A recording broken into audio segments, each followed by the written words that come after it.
And welcome everybody to the Stream of Consciousness, where we take you here and there, now and then.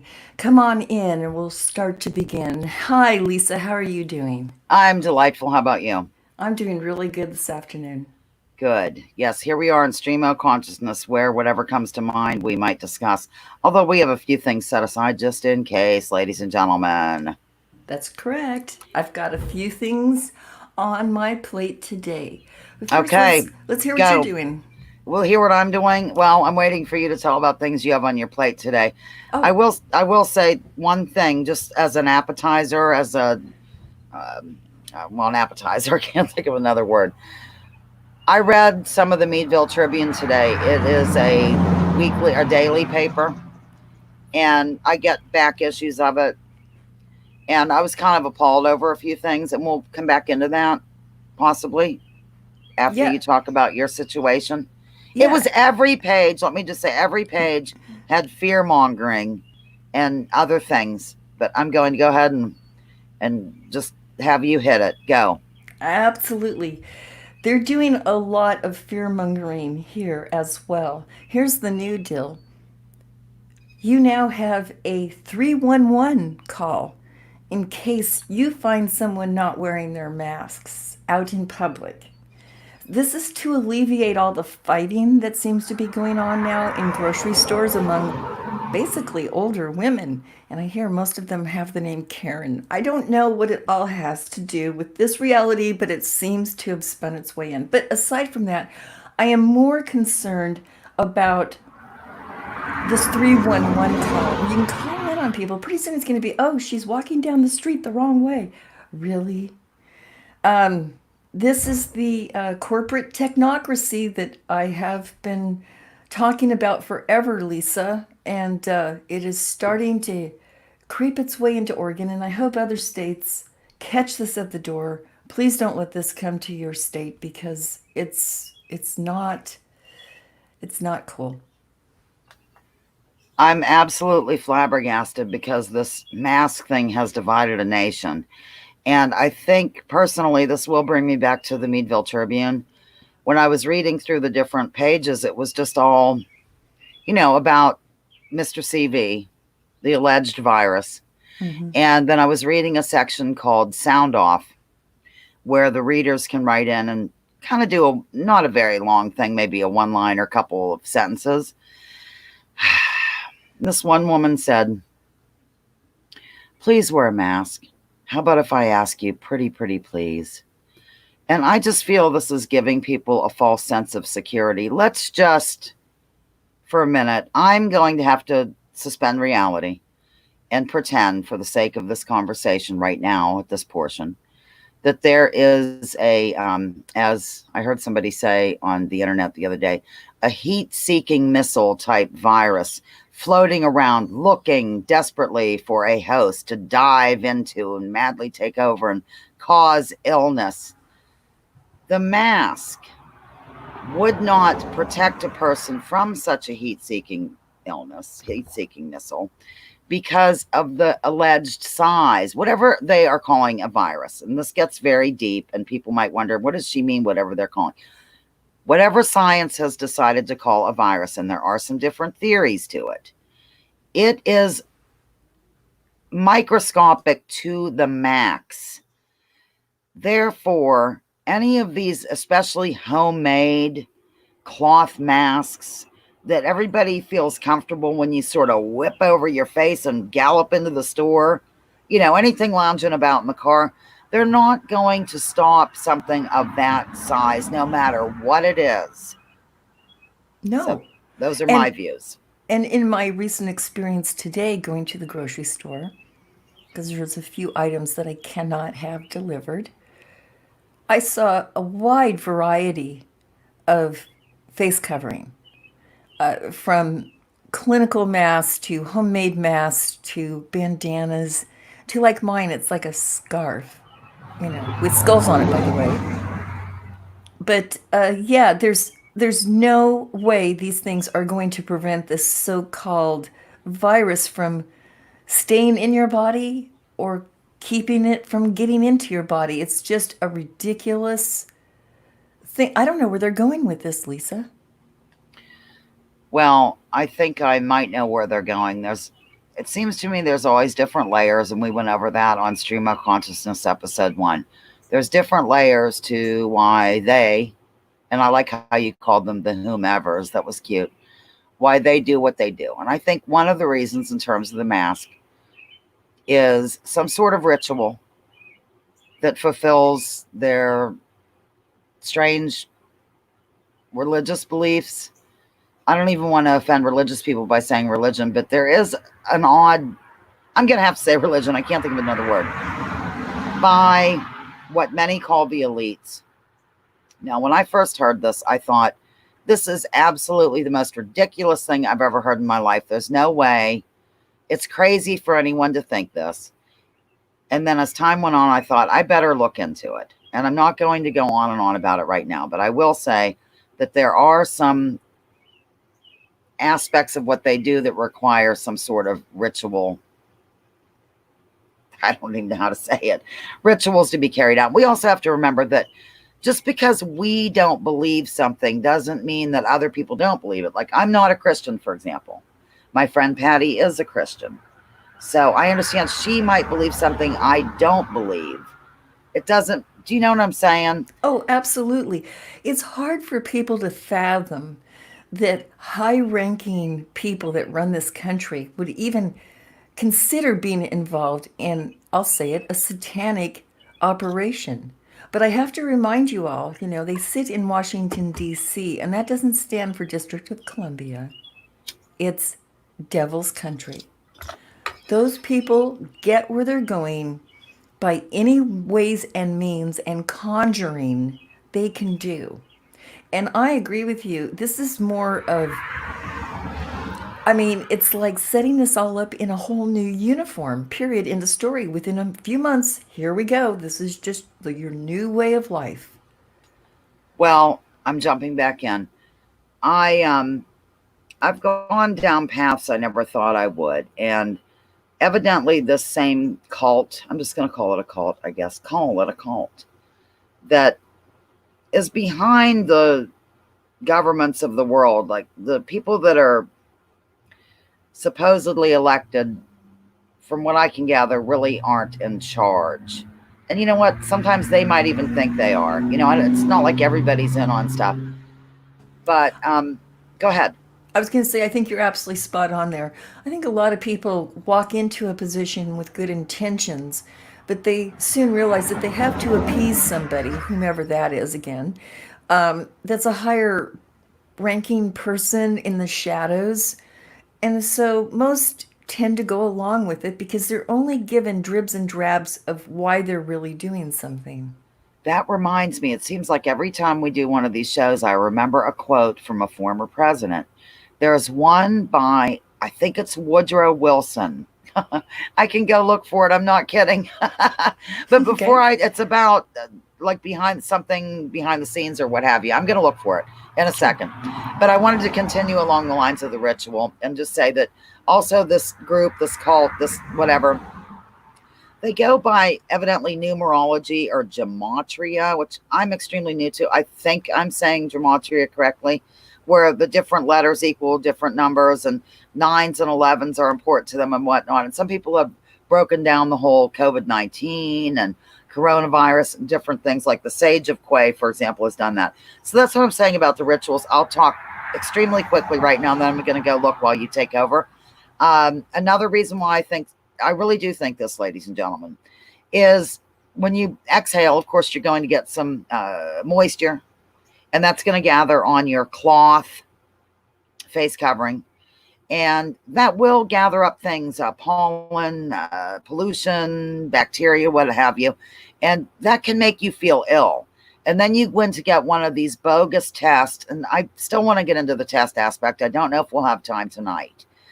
And you'll be tested positive. So that'll fulfill yet another thing with all these cases. Then there's a third level, which I can't remember right now. So I'm going to go look for the Woodrow Wilson quote, because I know you wanted to talk about something anyway. So Well, I'll be back soon.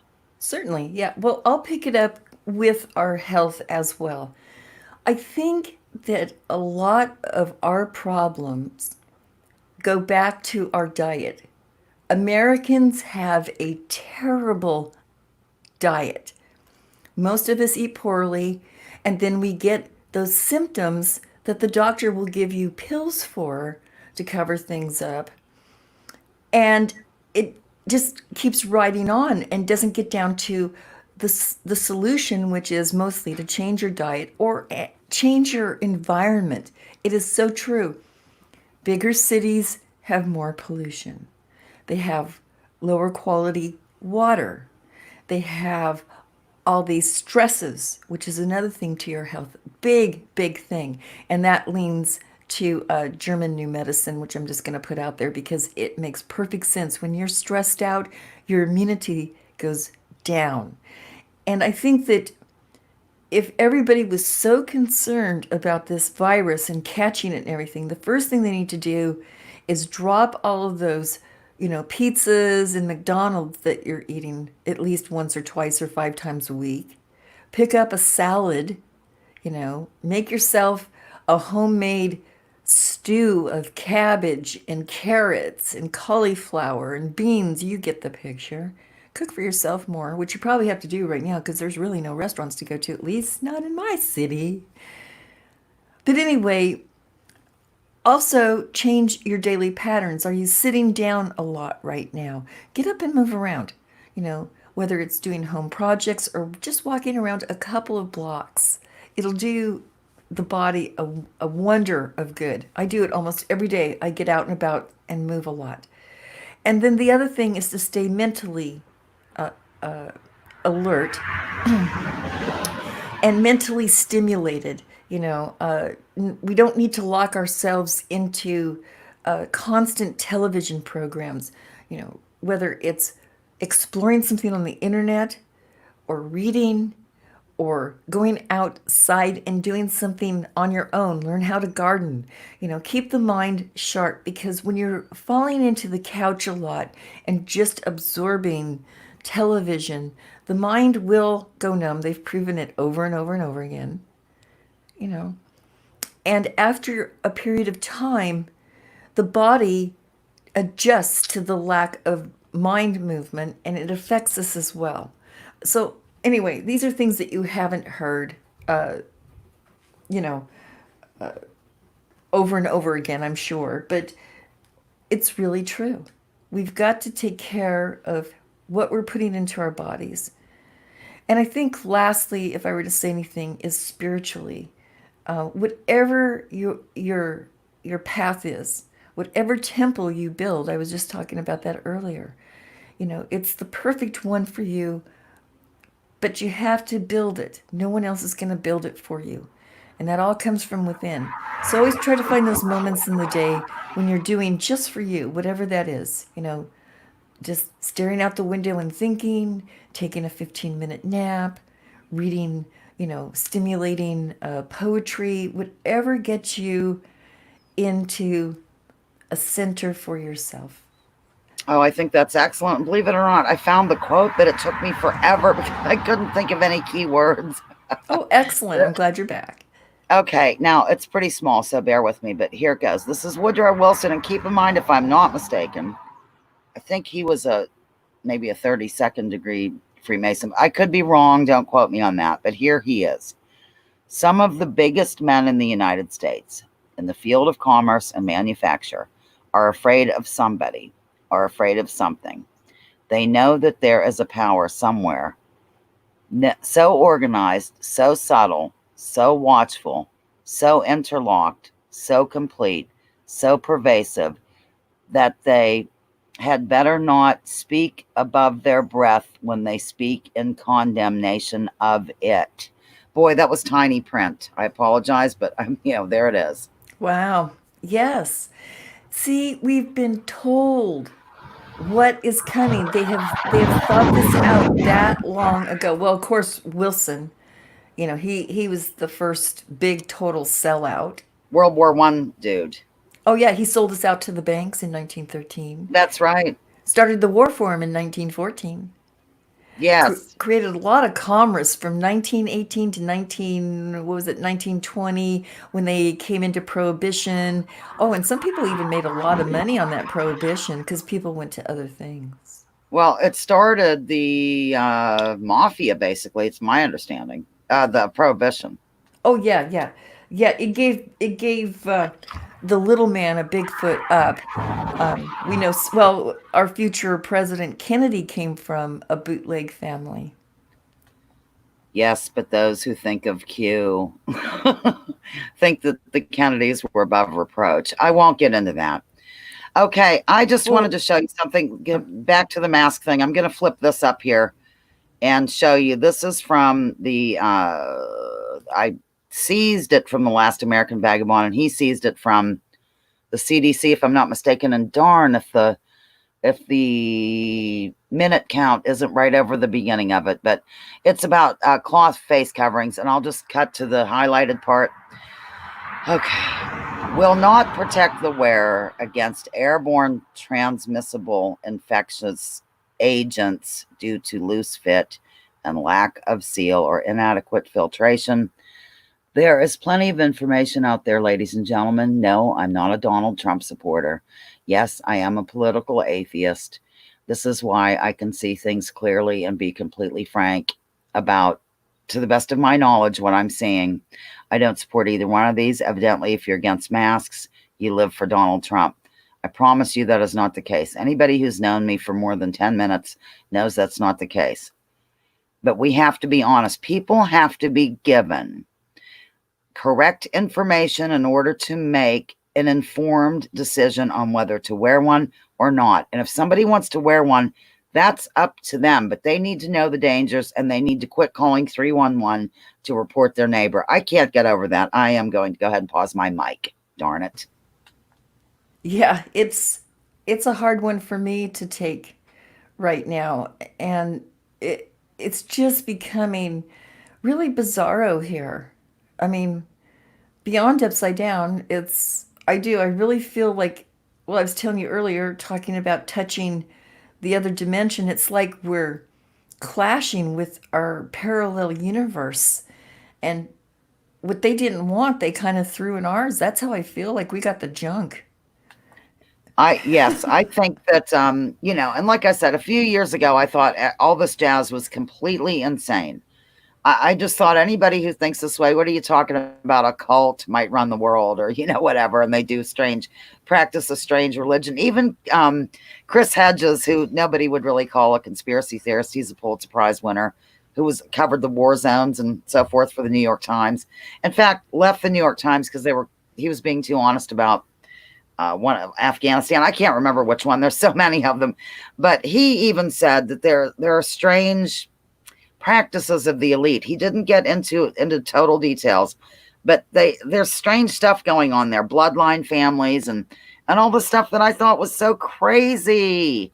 And if you just look at it honestly and with an open eye, you'll see it isn't. Why don't you bring in that chart that you made about the parallel universe? It would be delightful at this time. Okay, sure. Let me set it up first and I'll be right with you. Give me a sec. Okay, I'll continue to bloviate. Maybe I'll show another picture. While you're doing that, I will just flip over to something that I got from. This is actually Aldous Huxley, who wrote Brave New World. And I got this from Dr. John Bergman. I did a screenshot. And don't you know that, of course, the time is over the first few sentences or the first few couple of words. So I don't even know what I'm reading here, but I'll just something hopeless. Victims of mental illness are to be found among those who appear to be the most normal. They are normal only in relation to a profoundly abnormal society. Their perfect adjustment to that abnormal society is a measure of their mental sickness. These millions of abnormally normal people living without a fuss in a society to which, if they were fully human beings, they ought not to be adjusted. Before I shut up, and I will, and that's Aldous Huxley, and look at those pictures. I have to say that, oh gosh, what was it I was going to say? I hate this when this happens. That's okay. Look, it'll come back to me eventually. No, but oh, okay. We're Here we are. here on the alternate universe. Okay, so I went to my whiteboard And I just I'm want sorry to interrupt. How do I sure. make it so we're just seeing you? Can I just Yeah. remove me and you won't hear me or anything for a minute, right? Well, you don't have yes, or you can just click on me in the left hand corner. There should be a little square on my icon that should make me bigger. Wait a sec. I'm sorry, ladies and gentlemen. That's okay. Let If me you just want, remove me because I'm not going to talk anyway. So, okay, okay. absolutely. All right, go. Alrighty, here we go. So, when we talk about parallel universes, most people get this impression where we're traveling alongside a parallel universe straight on. What they're theorizing, though, I'll start from this end, is that as parallel universes go, they actually wave and waffle. And sometimes, if a parallel universe waffles towards us and we repel it, our universe kind of gets off course as well, though on our trajectory. Then they said sometimes parallel universes can attract each other. So in this case, this comes up and ours touches the other parallel universe, which I think is what people are calling the Mandela effect, where things shift or change. And lastly, there is the theory that as the parallel universe comes up, or we go down, and actually in this one I drew, like let's say this is us and we waffle and wave over towards them, we can give not only a positive or negative reaction, but both at the same time, which causes a break, which also can create possibly a Mandela effect. All three of these actually could. But the bottom line is, I think we need to take into consideration that we are frequencies. We're traveling on a frequency, and there's many, many, many frequencies in our universe, which is string theory basically. But now they're seeing the string isn't this perfect thing. It can be disrupted and touch other universes. And I just lastly want to swing this around to, on a personal level, do any of the viewers notice really intense dreams sometimes? Like it's you're kind of in a home you recognize, but things are different, or you're kind of with your pets, but they're different, or the people around you in the dream, you're best friends, but in your reality, you don't really know them. I think that these dreams are these moments where we're touching ourselves in a parallel universe. So I just want to put it out there and hope that everybody kind of pays more attention to their dreams and their Mandela effects. And oh, let me put one more thing out there before I stop. Let us not confuse natural changes in our paradigm with changes that are man made. I think some of these things people catch as far as what's on a food product or lyrics to a song or something. I think there's a share of them that are just plain man made for whatever reason. Maybe it's an accidental change, maybe it's an intentional change, but not all of them are just a phenomenon on Mandela. Some of them are, well, not Mandelas, they're man-mades. Anyway, so that's where I'm at. I just wanted to bring that woo in today. Thanks, Lisa. Well, I'm glad you did bring the woo in. And speaking of, this goes along right with what you're saying. If you want to find the secrets of the universe, think in terms of energy, frequency, and vibration. Nikola Tesla. Absolutely. You He's know, the I found, oh, go ahead. I was just going to say he's the one of the few people that I gave real credit to the scienceism. Yeah, right. I mean, how they hid him and everything. Is that what you mean? Yeah. Hello? Yeah, I think that's a good clue for us. What they try to hide probably has the most truth. Exactly. And that's what the realization I came to probably about in 2016. In terms of Tesla, I didn't know a thing about him until, oh, let's see, about 10 years ago, almost 10 years ago. Spencer was 15. He's going to be 25. We established that in the last episode. And he was unschooled. I think I also established that, but I'm not sure. He was unschooled. So child led learning, you can look into it online if you feel so desire. He came out and started rattling off all this jazz about Tesla and how he'd been ripped off. And I'm like, who he talked about? I couldn't even pronounce his name. And so he taught me about him. And then it tied in later with some research and things that I came across. I'm just getting adjusted here. I think before we leave the mask topic altogether, I just want to show some people what I was watching a video today. It's by a fellow who goes by 12th Soul, TWELPHSOUL. He's going across the country, getting a feel for Americans, how in different states, and kind of interviewing them and whatnot. And somebody had left a comment under his video and just showed about these masks. And let me show you. I had to go to Facebook and take screenshots off of a video, but now it's a blurry picture. Come on back in, G. Yes, this does not surprise me. They always take opportunity in a crisis. Yeah, I mean, this is probably a third world type environment. Oh, And absolutely. it showed the one little kid sitting on the floor folding all those up. And, Yeah. we have to just recognize, like I said, I think the important thing to take away from this stream, which we should end shortly, is that people need to have access to all of the information, and they will not get that on any kind of mainstream media or any kind of mainstream or allegedly alternative media sources that rely on the mainstream for their talking points. And there's plenty of those because of the pharma hold on things, the advertising, the people that sit on the board of directors that also are at the top of these corporations. Please follow the money. I am pleading with you to at least look into this and don't just assume that Smoking and G Sharp and I are both some right-wing conspiracy weirdos when we want you to have information that could really protect your health and give you at least the choice of what you want to do. That is so well said, Lisa. Absolutely. Um, we are being led astray. I I can go into all the many onion layers as to why. My big period at the end of the sentence is I'm concerned with them taking us to World War III within the next few years because that is really going to affect a lot of lives in a big way. So I'm also asking people to take things into consideration. I don't know about you, but my mom always said, don't believe anything you hear and half of what you see. And I think that she was very correct on that. We really have got to back off with all of this unbelievably false faith in others taking charge of our health and our well being because it's just not happening, people.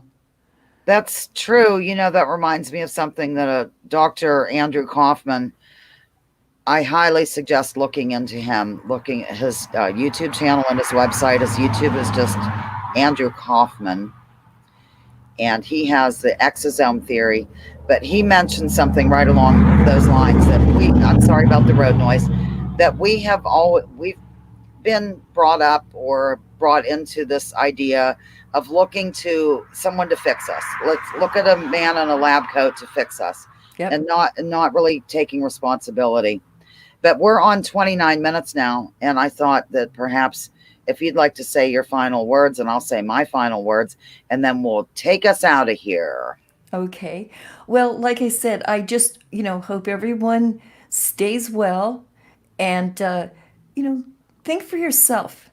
Stop having these people think for you. I know you paid them. I know you paid them to think for you, but they're not doing the job. So you're going to have to take that job back for yourself and your families.